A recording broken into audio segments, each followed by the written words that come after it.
Airbnb, yes. So the correct spelling answer was said by Malobiga Bose. So 100 points for Malobiga Bose. It's Airbnb. So if you look into all these disruptions, nobody predicted that, but they changed the way in which the world worked. That is the power of paradigm shift. So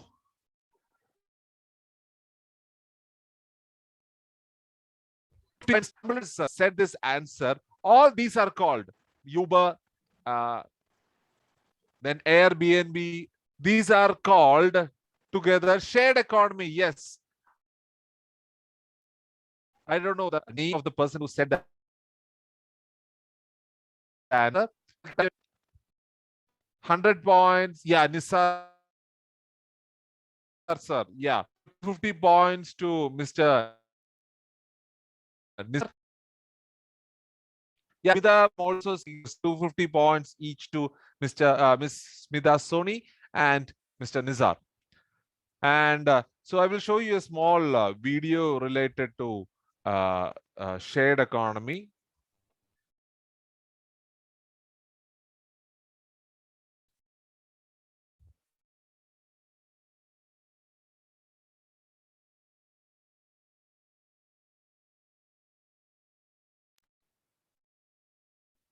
He's the mayor, and he's seeing all of these changes take place around him. People are using their phones to find a ride. Folks are renting out their homes online, sharing economy, and wondering what's happening in his city. So Fred's a baby boomer. When he was growing up after World War II, his family, like many families, moved away from the city and out to the suburbs. They bought their own house, a car, a couple of bikes, maybe a dog or a cat, and when Fred grew up, his family did the same thing. The need to own everything created an economy that produced more and more stuff, as well as a lot of waste, not only physical waste, but also wasted resources. His car, for example, went unused 95% of the time. And in his home, 80% of the things he owned were used less than once a month. But now, everything is changing. You see, Fred's kids are millennials. They've just surpassed baby boomers to become the largest generation in American history. And they've all been moving back to the cities. In the past 5 years, the growth of cities caught up to the growth of suburbs for the first time since the 1920s. But there are only so many houses and cars that can fit in a city. And this is where the sharing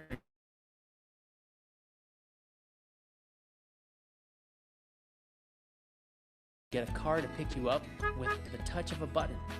And if you have an asset to share, like a spare room, you can make some extra money. The nature of work in this economy is changing too. People are more likely to change jobs or work several gigs.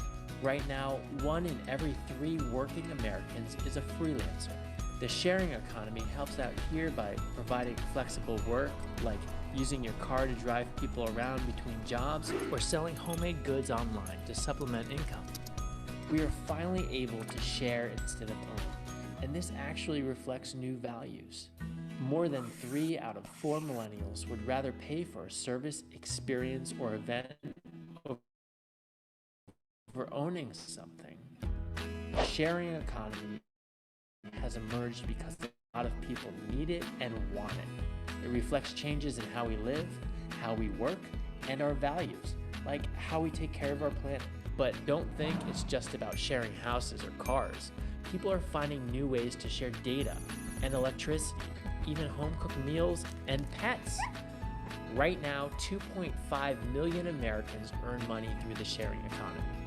That's roughly the same as the number of teachers and staff working in public schools.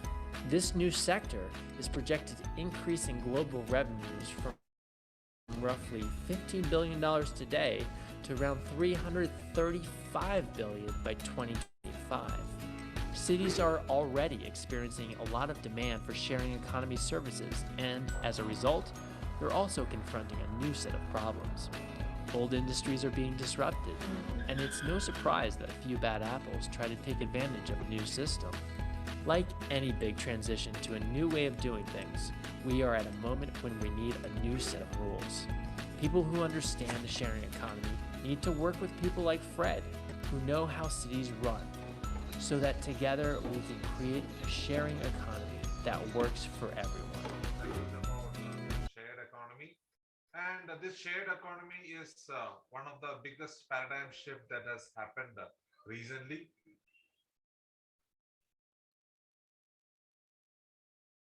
So I am going to quickly check the paradigm shift quotient of the group.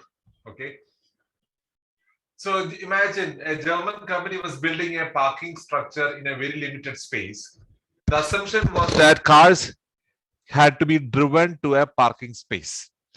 And when they challenged the assumption that the cars has to be driven to a parking space, they found a solution. So 100 points to the person who can share the solution that they bought in.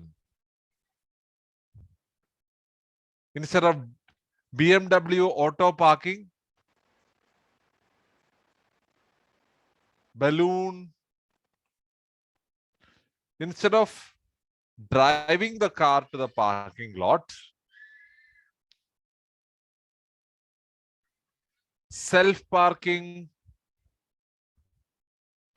it has to do with the system that they took from some other industry.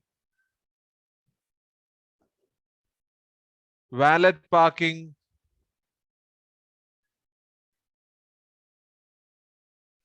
so I think I can give points to Mr. Nisar. It is multi-parking or vertical parking. We can stack cars in vertical mode so that you don't have to drive the car into the parking lot and you can save time. Next, usually it is assumed that the GNP, gross national product of a country is important. But there is one country in the world that talks about gross national happiness. 100 points to the person who says that country. Yeah, again, Mr. Nisar, 100 points for Mr. Nisar. That is but in GNH, gross national happiness. So I am going to ask 6 questions. As teachers, I believe that as educators, I believe that we have to. So anybody who wants to succeed, they should be very good in paradigm shift quotient.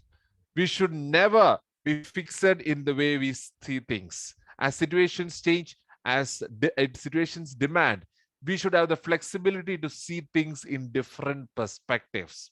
So 6 questions. And if you want to crack the questions, you should think differently. You should challenge some of the paradigms that you take it for granted. Okay.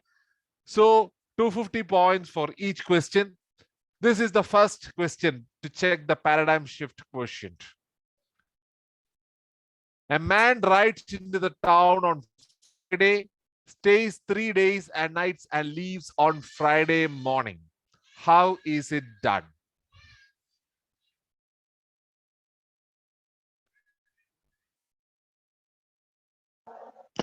Is equal to 1. Sir, can you please type in the WhatsApp group, because that is where I am noting the answers.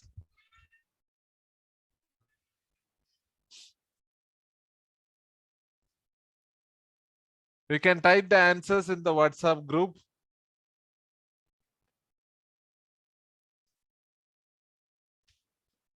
A man rides into the town on Friday, stays 3 days and nights and leaves on Friday morning.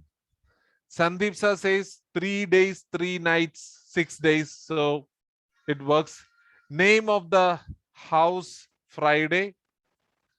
Friday could be the name of the horse or the vehicle he rode into the town on.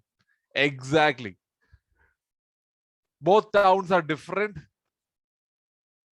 All of us were, most of the time, we started thinking about in days. Yeah, what do you call? And we started counting the number of days in the week and trying to match, because for us, Friday should be a day. But if we challenge our perspective about Friday, the word, we can get an answer. So challenge our assumption about Friday.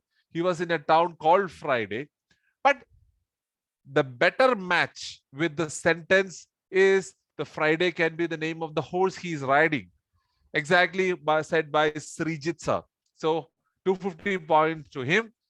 So if you read it, a man rides in the town on Friday, rides into the town on Friday, stays 3 days and nights, and leaves on Friday morning. So 250 points to him. Next question. Imagine, so take a look at this picture. There is a man holding a log of wood in his hand. So what happens to the log when the man opens his hand? Usually what happens? Falls down, okay? Can something else happen? Nothing. If he opens the other hand, okay, if he is opening the same hand, it may be stable as it's fixed. It's not fixed. It is, he's opening the same hand in which he's holding the log. Nothing happens. Sir, but how? Nothing happens is a possibility, but also tell me how. There is a basic assumption on which we are thinking. And if we challenge the assumption, we will get a different perspective. If the log is fixed on the wall, no, log is not fixed on the wall. But something other than falling down happens. It may go up as it is lighter than the air. No, it's a, because he opened the other hand which does not hold the log, the same hand. So challenge your assumption about where he is standing. If we challenge the assumption, will we get a different answer? Inside water, exactly. If he is standing on the ground, the log will fall down due to gravity. If the man is standing underwater, the log will float to the surface because its specific weight is lower than water. And if the man is in space, the log will not move because it is not subject to any force. So it depends on where he is standing. Paradigm shift. Question, 250 points. And how is it possible?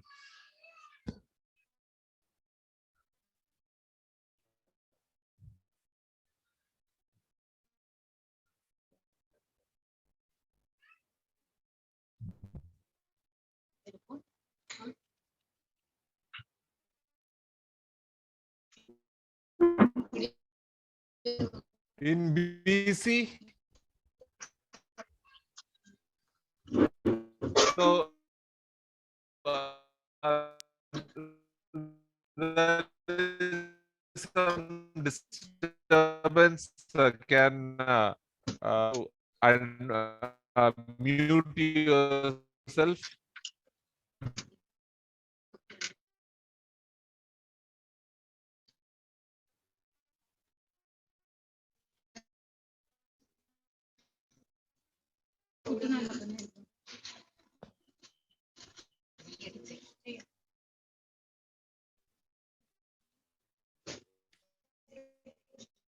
I think Mr.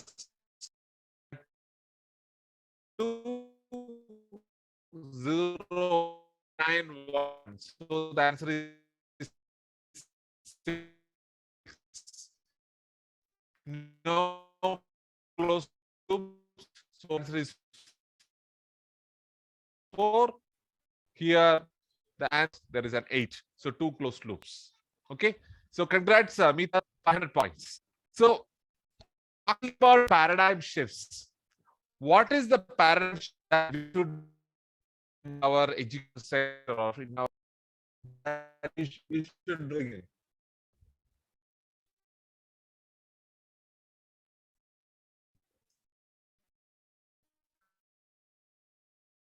Sumit Gupta. Just bookish knowledge. Yes, Ishant Luthra. Correct.